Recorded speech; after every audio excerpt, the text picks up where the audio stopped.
التقديم المادة اللي احنا سمعناها من حضراتكم.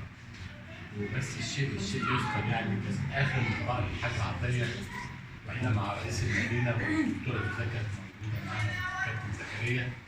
فكان رئيس المدينه كان اللي هو في الامن الوطني، انا اعرفه هو شغال في الامن الوطني جروب العميد واشتغل فتره في الامن الوطني كبيره جدا. فلما اتعامل مع كابتن زكريا هو راجل داخليه وهو راجل داخليه زملاء مع بعض، فكان في كده يعني سنس كده في الكلام والحوار كناس قيادات كبيره امنيه مع بعض بتتكلم.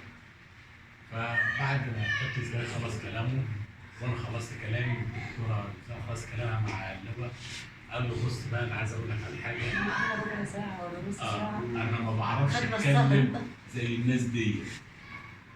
انا هقول لك كلام كده من القلب كده وسامحني ما تزعلش مني، انا كلامي كده.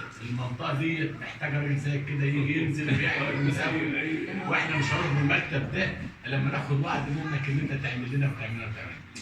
لقينا الراجل بفطرته فك القعده من التنشنه اللي احنا فيها والتكتيفه اللي احنا فيها.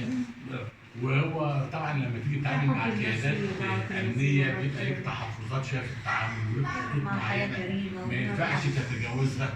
الكابتن زكريا استاذنا في التقاليد العسكريه، فقال الراجل ده صعب التعامل معاه، يعني قبل رحب بكلامنا ما وفقش وما نضغطش عليه.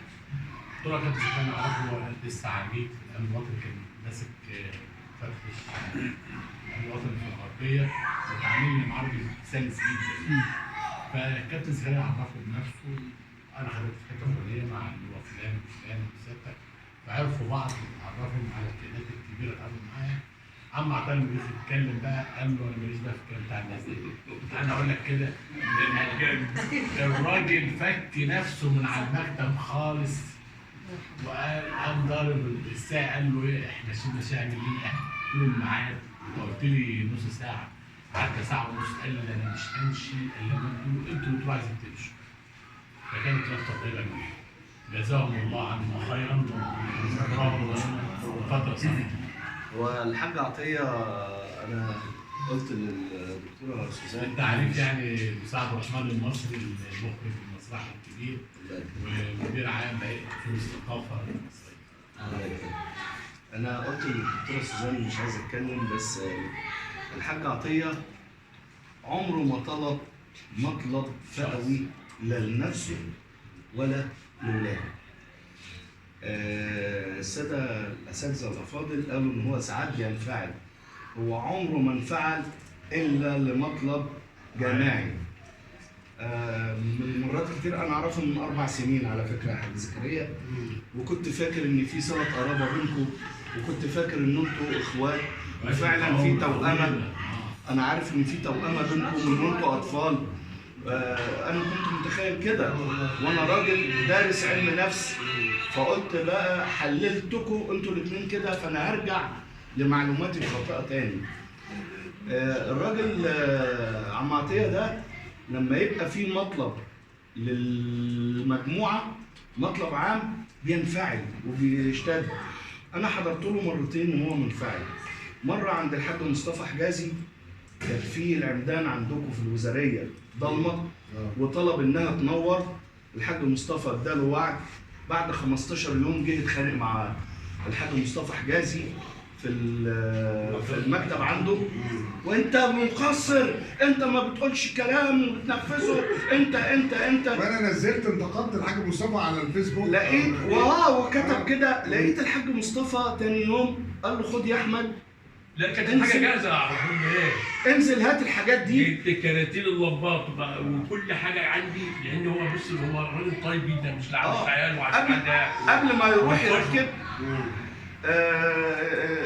جهه ما جت وصلت الامور وركبته. فالحاج مصطفى بيقول لي انا هعمل ايه بالحاجات دي؟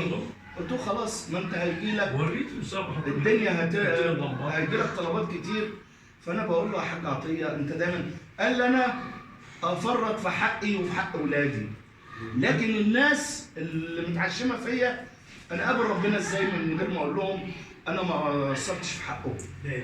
انفعاله مش انفعال فئوي. لا كده عمره ده بس هو خدني هناك حق عمره ما طلب مطلب فئوي. المحمدي خميس صديقه وحبيبه جدا.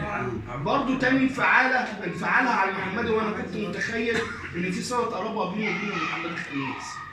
لقيته مره انفعل على المحمدي لان حد من النواب كان قاعد في قعده ووعد وعود وما نفذهاش، فبيكلم المحمدي خميس بالراحه، قال له يا عم احنا مش مجبرين نفرض على حد حاجه، فانفعل عليه وقال له انا همشي يا زكريا، انا همشي يا عم. قال لا، قلت له يا عم انت بتتخانق ليه؟ قال للناس هو احنا عيال صغيره؟ احنا مش عيال صغيره، لو قوتي وقوت عيالي انا يولعوا عيالي يا اخي، لكن الناس دي لا. ده عطيه اللي احنا النهارده بصدد تقديمه. معلش انا ما كنتش عاوز اتكلم بس استاذ عبد الرحمن، هو موقف برضه يذكر علشان خاطر الامانه. استاذ احمد بلال برنوسي اتصل بيا وقول لي بقاء الدعاء لله يا حاج احمد. بسم الله الرحمن الرحيم.